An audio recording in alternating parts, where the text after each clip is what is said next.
Hi, welcome to our nurse practitioner video series. This is video number 4, and we're going to be discussing collaborative practice agreements in North Carolina. This is for licensed nurse practitioners in the state of North Carolina. So on we go. Nurse practitioners are required to have a collaborative practice agreement in this state. That is to be in conjunction with supervising physicians. Call them partner physicians. So if I refer to partner physician, you know I mean a supervising physician. Okay. So what's in the collaborative practice agreement? So a number of things are going to be in there. I might not touch on all of them today, but if anybody has any questions on that, I'll give you my information at the end of the video. Feel free to reach out to me and I'll answer any and all questions that you may have.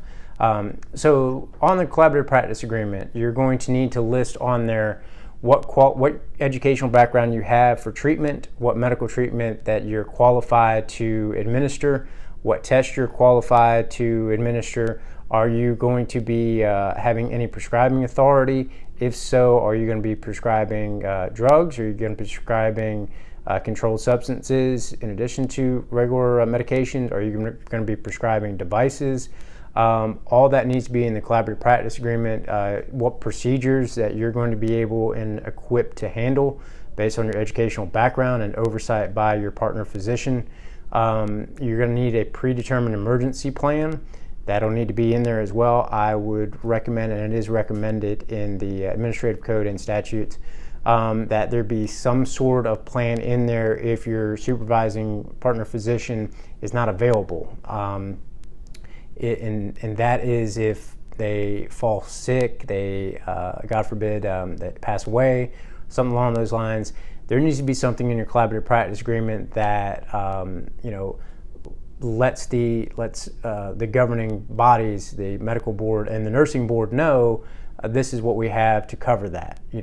One of the things that is an option is to have a secondary supervising physician. If you do that, that's fine. That's probably something that if you have the luxury of having somebody step in as a secondary supervising physician, just make sure that they agree, that everybody is of the same mindset when they do the collaborative practice agreement, that everybody agrees with everything that's in there and nobody has any questions, everybody understands it, and most importantly, everybody signs it and everybody dates it, okay? And when you do your collaborative practice agreement, you need to, for every month, for the first 6 months, you need to have meetings, okay? You need to have meetings. These are going to be quality review meetings, and you're going to want to go over, did we have any clinical issues here? If we did, what did we do to address those? If staff is going to be available at those meetings, say you have an RN or you even have a receptionist that is going to be available at those meetings and they do actually participate in those meetings, they need to sign it. They need to date those meeting minutes. You need to date those meeting minutes as the NP, your partner physician, and if you have a secondary supervising physician, they all need to sign and date it as well. Remember, that's every single month for the first 6 months of the collaborative practice agreement. That needs to be done. Now, after that, then the quality review process goes to once every 6 months after that. In addition to that, you also have to have at least one meeting a year for the review of the collaborative practice agreement itself. That needs to be in writing. That also needs to be dated. That also needs to be signed by all the attendees. I would recommend keeping minutes of that as well, just so everybody knows what happened, what goes on, and you have something to refer back to, and it's detailed instead of, hey, we met for this, didn't really have anything to talk about, but we're here.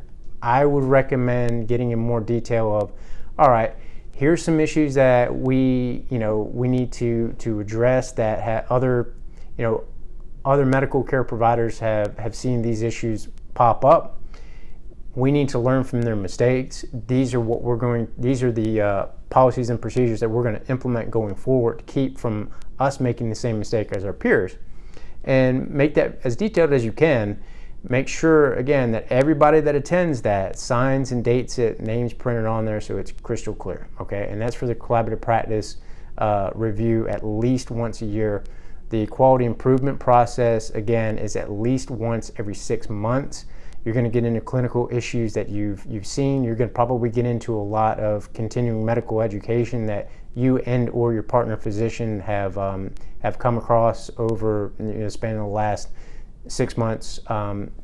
In addition to that, you're probably going to come across other things that you've taught with other NPs, and you've seen certain things that pop up. That's great. It's all about knowledge, and it's about making sure that no issues come your way. You want to nip certain things in the bud. Make sure that you have solid guidelines for staff to follow. Make sure the staff has reviewed those. Make sure the staff understands those. Make sure that staff has asked any and all questions that they have regarding any new policies and procedures you may have. And make sure that once you do answer all their questions and that you're satisfied and they are satisfied with the answers, that they acknowledge that in writing, sign it, and date it as well. So again, if anybody has any questions on any of this with the collaborative practice agreements, I'm always available. You can text or call me 919-521-8810. Reach me at email nick@northstatelawfirm.com. And as always, I am on social media with the exception of TikTok. I probably will not be going on that one. But you can catch me on Instagram, YouTube, Facebook, and Twitter as well. So everybody have a great day. Stay safe out there, okay? Bye-bye.